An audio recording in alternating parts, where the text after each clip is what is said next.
Hello, record nerds of the internet. It is fall, and everyone has their own little traditions, their ways of celebrating. Maybe you like to go to Starbucks and buy a bunch of stuff with pumpkin in it. Maybe you like to pull out your sweaters. But what I like to do, I like to pull out these records. Let me show you.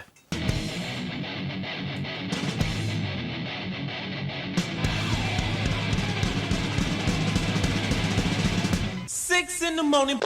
Well, let's talk about a band near and dear to my heart. But it wasn't always this way. When I first heard them, when I was like 13 or 14, they kind of scared me. And what I am talking about is none other than Glenn Danzig's second band, Samhain. This is their first album, Initium. The band name, Samhain, is the way that Glenn Danzig pronounces it. The correct pronunciation would be Samhain in Gaelic, I believe. And if Glenn calls it Samhain, then I'm calling it Samhain.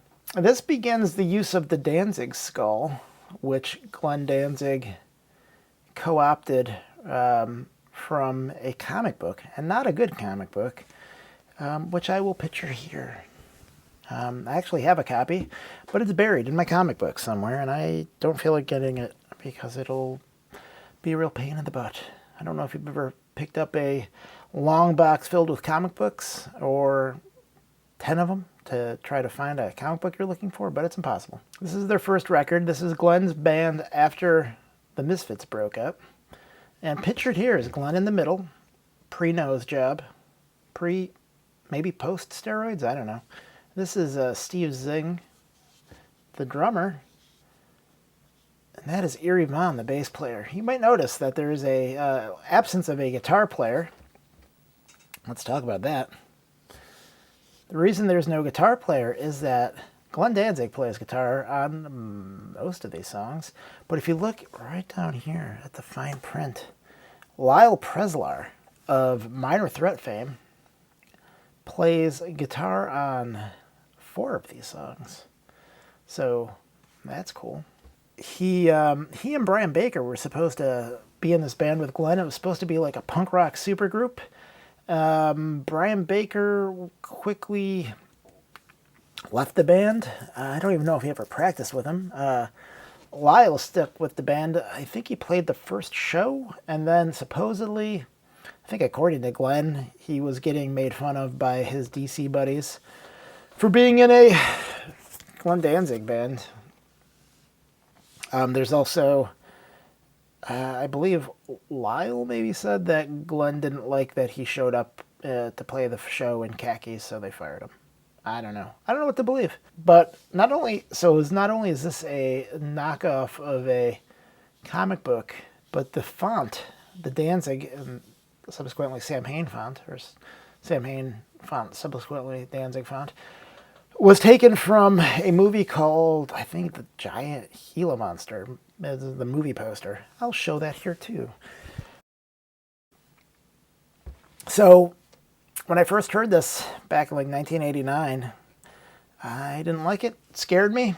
The first song, Initium, is creepy, especially when you're a young kid. But over time, Samhain became my favorite Danzig band. I think a lot of that came from when the Misfits got back together in like 1995 or 1996 or whatever, and they were horrible. This became my default favorite Danzig band. I have a story about me almost buying a copy of this for $40 that was on black with white streaks. Sort of marbled, but not really. That goes for thousands of dollars. But I didn't buy it because it was $40 and I already had this copy, which isn't even in that great a shape. But I digress. I'll link that video at the end. You can go and watch that about records I wish I would have bought, but I didn't. And then their second album, actually it's an EP, Unholy Passion. I drew these little skulls here to cover up the dirty bits of this demon girl. You might notice his artwork is horrible, and I would agree. It's pretty bad. Supposedly these are stairs. Where did I see that? I saw that in some interview. Like apparently this is only like half of the, like there's another half of the art and there's like some stairs and some other stuff this way that got cropped. I don't know, who cares? Here's the back. Again, that Danzig skull, quite prominently displayed. Some of these, this and that, came with lyric sheets and other accoutrements, other inserts and such. These ones didn't come with that. This is the first pressing. You could tell because of the tan cover.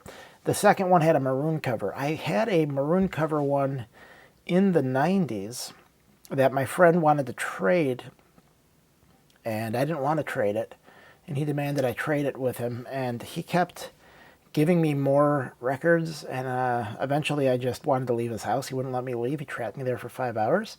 I got some really good records that cost a lot of money, and then I sold them because I didn't want them. One was like the Straight Ahead EP with the original cover that I think goes for lots and lots of money now, but I sold it for probably not that much money. So that's Unholy Passion. It's an EP. Pretty good. Samhain 3. If you were counting, Initium is 1, Unholy Passion is 2, and then this is 3. November Coming Fire. You can see that now it has like the Omen font rather than the giant Gila monster font, so that's different. It looks like Glenn drew this himself. I don't know.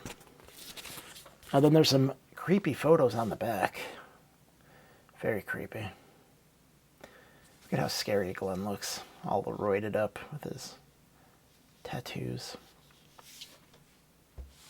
So by this time they've added a guitar player, Damien, which is, you know, a good name for a band that's stealing the Omen font.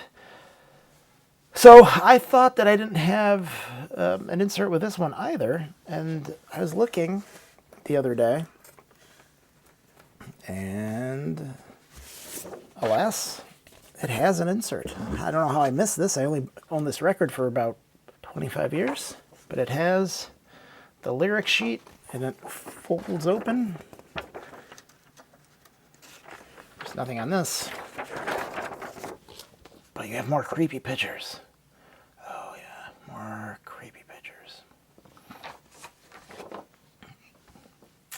There you go. You want to know what the lyrics are? There they are. Bam.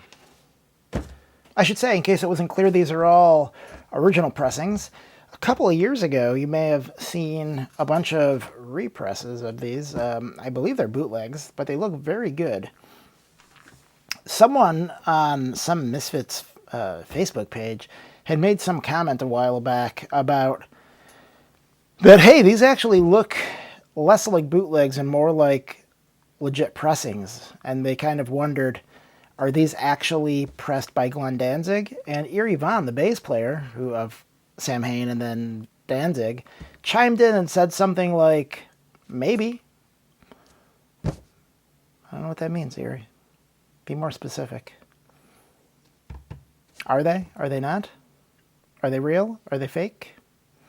I don't know. But these are real. You know what's not real? I mean, it's real. I can touch it. It's a physical thing. Is this? This is a bootleg of Samhain Final Descent. What Final Descent is, or was, or is, I guess it still exists, right? Was some demos that I guess Caroline had lying around, and then Unholy Passion, which was out of print when this came out in the early 90s. It was on CD and maybe cassette only. It didn't actually come out on vinyl, which is why this is a bootleg. If it hadn't been a bootleg, I would order that, but this is it. This is the only option. I remember being in high school, looking at a Thrasher magazine, and Caroline had an ad for whatever, and it had a bunch of upcoming releases, and one of the upcoming releases was Samhain Final Descent. And I was like, what is that? What is Samhain Final Descent? I have to have it. And so when it came out, I forced my brother to drive me all around Buffalo looking for Samhain Final Descent, and I found it. And man, oh man, does it have a horrible frickin' cover. This cover blows. And to make matters worse, and I don't remember the way that the CD came, but I remember that the letter, the name Samhain Final Descent was a sticker that was on the packaging. Maybe it was a long box even. That this was like the long box may have been this horrible cover, like elongated 5 by 12 or whatever those stupid things were, and then this was a sticker on the shrink wrap, and then so the CD was just this cover. Like you didn't have any lettering to hide this horrible cover. Makes me wonder if Glenn Danzig had anything to do with this at all. I kind of think probably not. You can see that this bootleg kind of replicates the Omen font over there a little bit.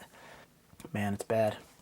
This used to be pretty uncommon to find this, and then those bootlegs came out, like I said, 5 years ago, however many years ago, and now you can find this. It's easier than finding this weird German pressing. But here you go. You know, I don't think I've maybe listened to this other than maybe one time, because it's not really stuff I want to hear. Because who wants to listen to Glenn Danzig modified Unholy Passion? I'll just go listen to the regular Unholy Passion. And then like these demos are pretty rough. So yeah, there's that. There you go. So, do you have any records that you like to pull out in the fall for the festive Halloween time? Let me know. Are they Glenn Danzig related? They better be. Have a good day.